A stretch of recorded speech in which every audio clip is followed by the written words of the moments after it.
ते बरोबर आहे की 3-4दा आम्ही वेळ दिल्यानंतर काय येऊ शकलो नाही, परंतु वेळेवर काय होईना, परंतु अचानकपणे इथे यायचं इच्छा झालं आणि बाबांनी बोलवलं, दर्शन झालं, लवकर दर्शन झालं आणि व्यवस्थित दर्शन झालं आणि आशीर्वाद बाबांचा प्राप्त झाला. खरं तर 91 जी घटना होती ती पूर्ण देशाला हातवून टाकणार होती. तेच ज्यांनी तुमचं अपहरण केलं होतं देवजी, त्यांनी आता तेलंगणा पोलिसांसमोर सरेंडर केलंय. कसं बघता त्या जुन्या कटू आठवणी? हे चांगलं झालं. देवजी 91मध्ये जे किडनॅप केले होते, आपण लग्नाचा कार्यक्रमामध्ये होतो.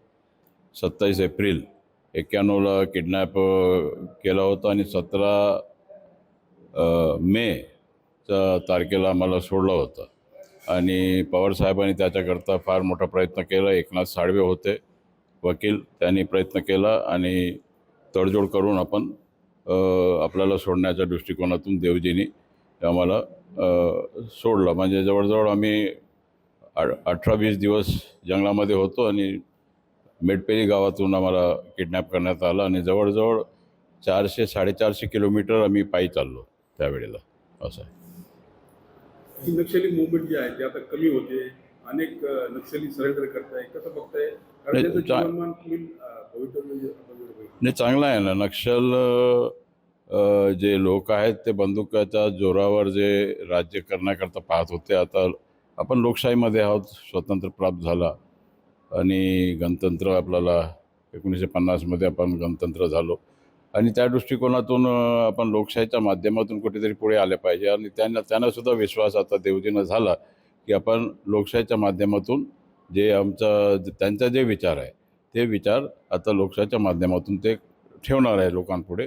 आणि बंदूक त्यांनी सोडलं त्याच्याबद्दल मी जे लोक सरेंडर झाले त्यांचे हार्दिक आभार मानतो. रोहित पवार अनेकदा प्रश्न उपस्थित करतात. अजित पवारांच्या विमान अपघाताच्या बाबत घातपात आहे, अनेक पुरावे त्यांनी दिलेले आहेत, तक्रार देखील दाखल केली जात नाही पोलिसांकडून. कसं बघता या सगळ्या गोष्टी?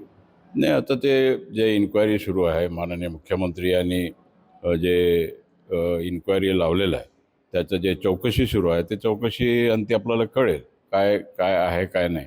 तर त्याच्यामध्ये अधिक न बोलता चौकशीच्यामध्ये आपण काय बोलायचं, परंतु ते योग्यरित्या आता CIDने सुद्धा आता इन्क्वायरी सुरू केलेलं. तर सगळं वेगवेगळं CBIचा मागणी आमचे नेते सुनेत्रताईंनी, उपमुख्यमंत्री यांनी मागणी केलं आणि त्याचासुद्धा पत्र आपल्या मुख्यमंत्रींनी गृहमंत्रालयाला पाठवलेलं आहे आणि मला पूर्ण विश्वास आहे की कुठेतरी न्याय देण्याचा भूमिका हा राज्य सरकारच्या माध्यमातून होईल.